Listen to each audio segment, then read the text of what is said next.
Assalamualaikum warahmatullahi wabarakatuh. Salam sejahtera untuk kita semua. Berjumpa lagi di IES channel, channel tentang belajar, untuk menjadi lebih baik. Learning, doing, and praying. Pelajari, lakukan, dan berdoalah. Kita akan melanjutkan sesi tentang bagaimana cara membangun komunikasi efektif. Di sesi yang pertama sudah dijelaskan pada video yang sebelumnya bahwa dalam membangun komunikasi efektif dengan metode atau teknik NLP minimal ada 4 tools yang bisa kita manfaatkan, yaitu pertama adalah membangun kesamaan atau rapport building atau passing leading di dalam istilah NLP. Kemudian yang kedua adalah penggunaan metafora atau analogi di dalam penyampaian informasi atau pesan. Dan yang ketiga, penggunaan indera bawah sadar, visual, auditory, dan kinestetik. Dan yang keempat adalah menggunakan kemampuan framing. Nah, pada sesi ini kita akan membahas yang pertama, karena itu adalah yang utama, yaitu membangun rapport building, mengembangkan rapport building. Telah disebutkan juga sebagai contoh komunikasi dua orang atau komunikasi kita dengan menggunakan radio akan tersambung apabila dalam satu frekuensi yang sama. Kalau Anda pernah menggunakan handy talkie, HT misalnya, kalau satu menggunakan frekuensi yang berbeda, maka dia tidak akan pernah ketemu dengan atau berkomunikasi dengan kita, atau sebaliknya seperti itu. Atau begitu juga kalau kita ingin mendengarkan lagu favorit kita di sebuah radio misalnya, maka kita harus mentuning frekuensi kita pada frekuensi stasiun radio yang menyiarkannya. Begitu pula dalam komunikasi. Intinya dalam komunikasi yang sangat mendasar adalah adanya kesetaraan. Ya, dalam kesetaraan akan tercipta komunikasi yang bebas, lancar, terbuka. Itu yang kenyataan sehari-hari kita temukan, kan? Ya. Namun bagaimana kita membangun kesetaraan tersebut? Terutama kalau misalnya terhadap mitra bicara kita yang belum kita kenal sepenuhnya. Kalau yang sudah kita kenal akrab di sehari-hari tentu saja berbeda, ya. Itu pun seringkali kita memiliki masih kekurangan, karena tentu saja meskipun kita mengenal sepenuhnya, kita belum bisa mengenal sebaik apa diri seseorang yang kita ajak bicara itu. Nah, caranya adalah Dalam NLP disebutkan dengan di level awal, di awal sama sekali membangun kesetaraan itu atau report building itu dengan teknik mirroring. Ya, mirroring itu berarti bercermin, ya, mencerminkan. Maksudnya adalah ketika kita berhadapan dengan mitra bicara kita berusaha menyamakan diri kita dengan lawan atau mitra bicara kita, baik secara gestur maupun hal-hal lainnya yang sifatnya terlihat, yang nampak, atau yang terdengar.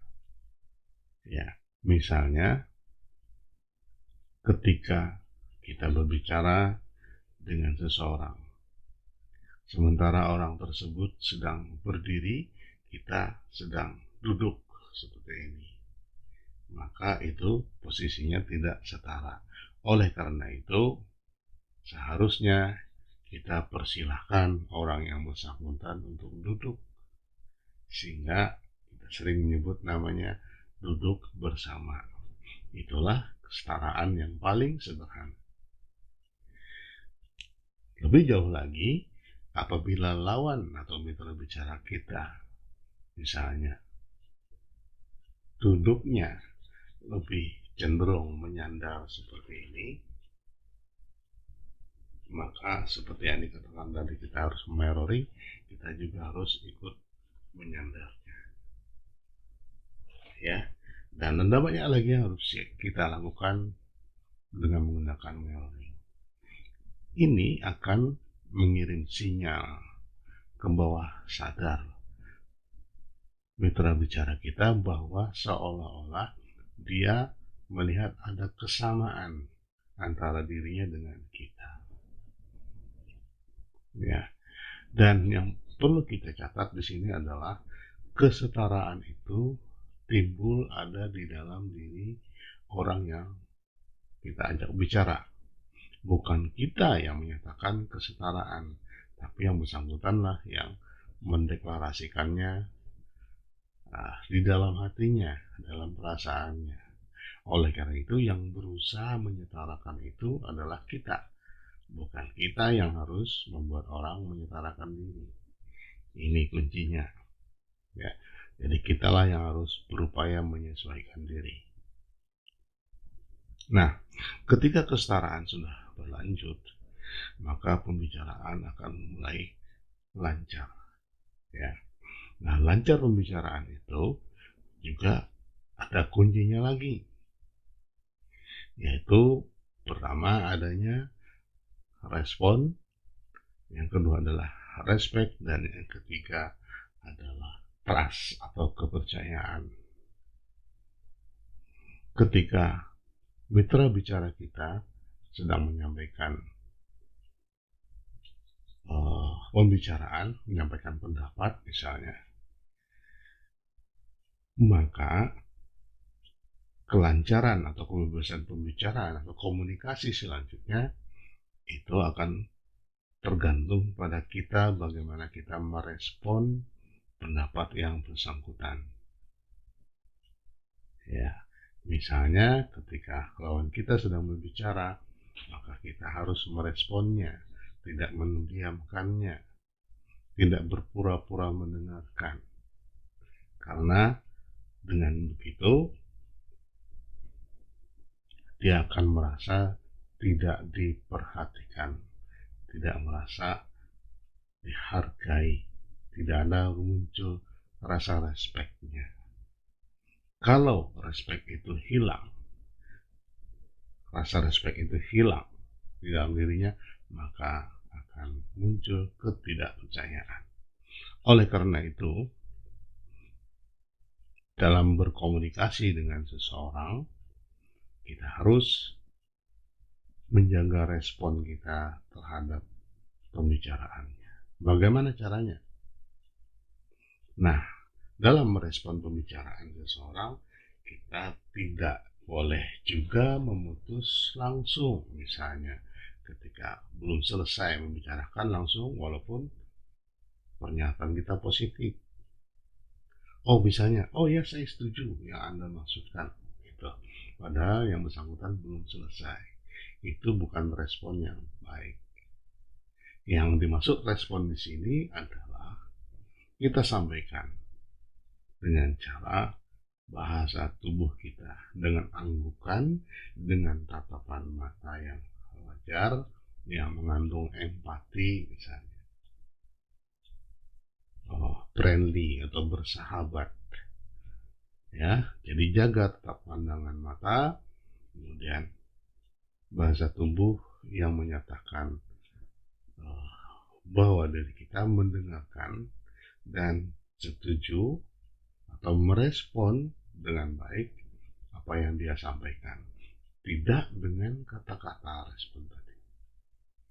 Nah, kalau itu kita lakukan, yang bersangkutan akan terus melanjutkan pembicaraannya.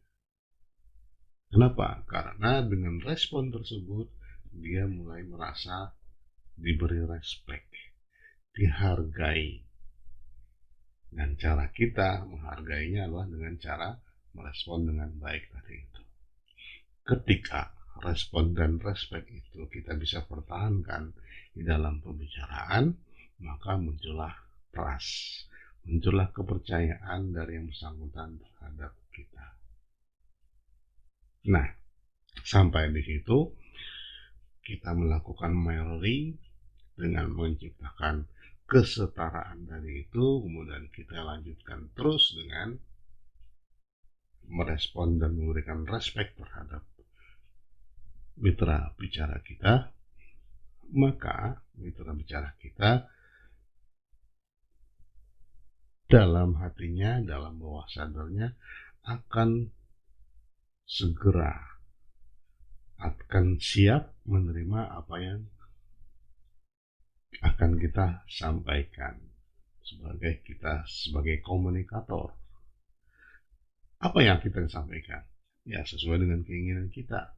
Misalnya, katakanlah kita akan menyampaikan sebuah berita, menyampaikan sebuah perintah bahkan, atau bahkan rayuan, nah, bujukan atau proposal misalnya seperti itu. Ini yang dimaksud dengan pacing dan leading. Ya. Pacing itu dimulai dari mirroring tadi, kemudian tetap mempertahankan respon dan respect sehingga memunculkan trust atau kepercayaan dari yang mitra bicara kita. Ketika nampak yang bersangkutan sudah menerima dan kita bisa merasakan bahwa sudah tidak ada lagi resistensi terhadap kehadiran kita dan apa yang kita sampaikan. Disitulah kemudian ketika diberi kesempatan untuk menyampaikan pendapat, kita sampaikan pendapat kita, maksud kita, pesan-pesan kita. Ini yang dimaksud dengan leading. Di dalam leading, kita mengarahkan, disebut leading adalah mengarahkan apa yang kita inginkan dari pembicaraan kita dengan menggunakan tools-tools yang lain yang tadi disebutkan metafora, teaka, dan framing. Kita menyusun kalimat yang tepat dengan dukungan bahasa tubuh, penekanan dengan tangan misalnya ya, gerakan tangan dan sebagainya. Nah, dalam hal ini ada 3 jalur atau 3 channel dalam berkomunikasi untuk menyampaikan pendapat tadi itu kepada mitra kita. Yang pertama adalah dengan verbal, yaitu dengan menyusun kata-kata. Ya, dengan menyusun kata-kata yang logis, sistematis, bahkan metodis, ya.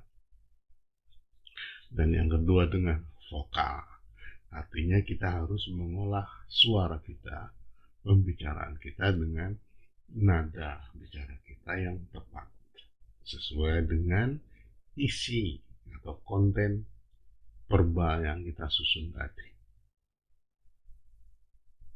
volume suaranya, tekanan nadanya, jedanya, seolah-olah ketika kalau kita menulis sebuah kalimat ya di dalam tulisan tentu ada titik dan komanya. Itu harus kita atur sedemikian rupa yang disebut dengan vokal.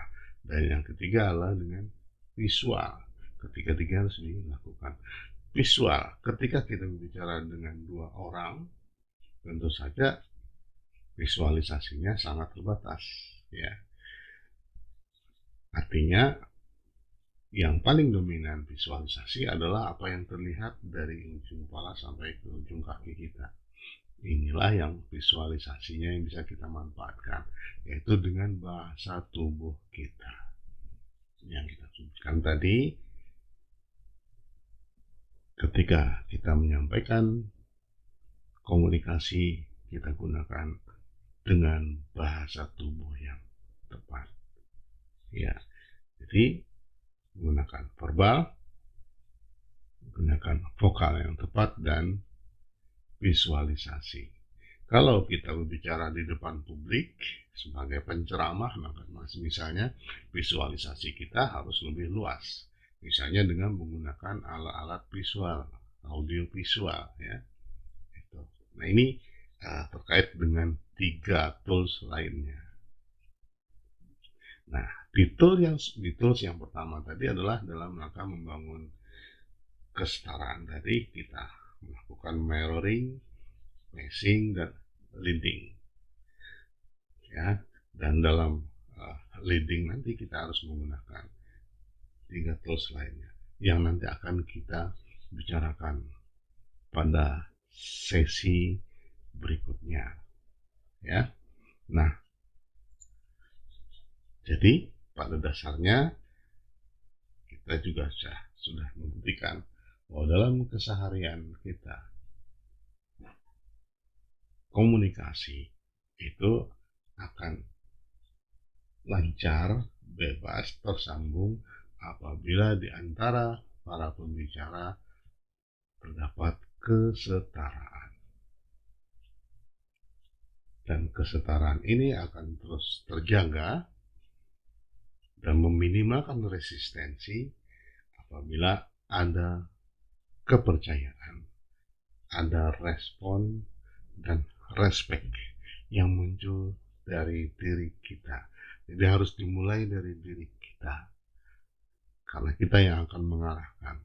Kalau kita sudah memulainya dengan begitu, maka kita bisa berharap bahwa yang bersangkutan akan merespon dengan cara yang sama. Itulah kunci komunikasi yang utama dan pertama. Berikutnya kita akan bahas lagi di sesi-sesi berikutnya, yaitu bagaimana menggunakan metafora di dalam komunikasi kita, visual, auditory, kinestetik, dan terakhir adalah framing. Sampai di situ, semoga ini bermanfaat. Ada pertanyaan, silahkan disampaikan melalui komentar atau langsung japri saya. Tetap kita belajar, learning, doing, and praying. Assalamualaikum warahmatullahi wabarakatuh. Sampai jumpa.